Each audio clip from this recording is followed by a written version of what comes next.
Capsule explicative 6.3a. Multiplication et division de nombres décimaux. Pour effectuer une multiplication de nombres décimaux, je vais aussi travailler verticalement, comme avec le cas des additions et des soustractions. Alors, la première étape, ça va de placer mes nombres un sous l'autre, mais attention, on va le faire en omettant les virgules, comme s'il n'y en avait pas. Alors, nous allons faire comme s'il s'agissait de nombres naturels. Et je vais commencer ainsi ma multiplication. 1 fois 7, 7. 1 fois 5, 1 fois 1. Deuxième position, pour les dizaines. 2 dizaines fois 7 me donne 14, une retenue. 2 fois 5, 10 plus 1, 11, une retenue.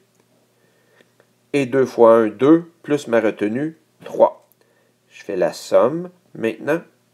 7 et rien, 5 et 4, 1 et 1, et j'ai mon petit 3. Maintenant que j'ai trouvé le résultat de mon produit comme s'il s'agissait de nombres naturels, je vais maintenant replacer la virgule. Pour ce faire, je vais compter il y a combien de chiffres dans la partie décimale de mes facteurs. J'ai 2 chiffres après la virgule ici, j'en ai un troisième là. J'aurai donc besoin de 3 chiffres dans ma partie décimale. Alors, c'est ici que je vais placer ma virgule. Le produit est donc de 3 et 297 millièmes.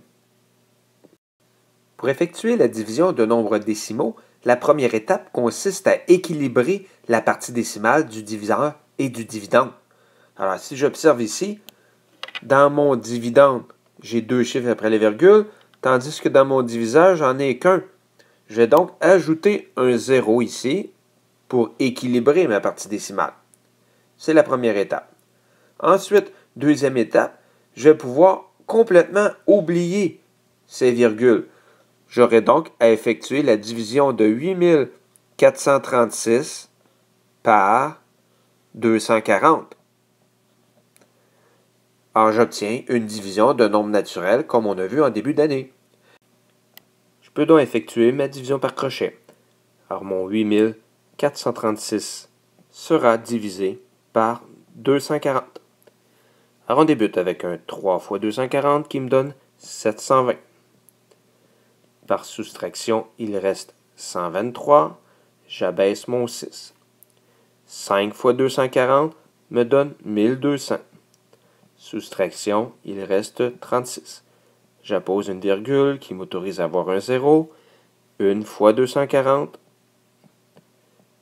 Soustraction, il reste 120.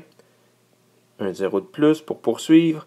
5 fois 240 me permet de compléter ma division. Il ne reste plus rien. J'ai donc trouvé le résultat.